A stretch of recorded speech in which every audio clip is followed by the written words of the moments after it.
ለዘላለም ይባረክ። መጽሐፍ ቅዱስ ሲናገር እንደዚህ ይላል። ዮሐንስ ወንጌል ምዕራፍ 14 ከቁጥር 1 ላይ ልባችሁ አይታወክ፣ በእግዚአብሔር እመኑ፣ በእኔም ደግሞ እመኑ። በአባቴ ቤት ብዙ መኖሪያ አለ። እንዲህስ ባይሆን ባልኋችሁ ነበር። ስፍራ አዘጋጅላችሁ ዘንድ እሄዳለሁ። ሄጄም ስፍራ ባዘጋጀውላችሁ እኔም ባለሁበት እናንተም ደግሞ እንድትሆኑ ሁለተኛ እመጣለሁ፣ ወደ እኔም እወስዳችኋለሁ። ወደምሄድበትም ታውቃላችሁ፣ መንገዴን ታውቃላችሁ። ጌታ ለዘላለም ይባረክ። ቶማስም ጌታ ሆይ ወደምትሄድበት አናውቅም፣ እንዴትስ መንገዱን እናውቃለን አለው።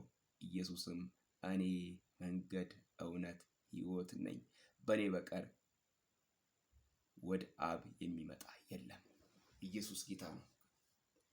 ይሄ ወንጌል ትልቅ ነው። ይሄ ወንጌል ኃያል ነው እና እንዲህ ልበላችሁ፣ ኢየሱስ ክርስቶስን ልባችሁ አይታወክ፣ በእኔ እመኑ፣ በአባቴ ብዙ መኖሪያ አለ። እሄዳለሁ፣ ሄጄ እመጣለሁ፣ እወስዳቸዋለሁ። የተስፋ ቃል የሰጠን። ምክንያቱም ሌላ ሁሉ እመጣለሁ ብሎ በዛው ቀርቷል።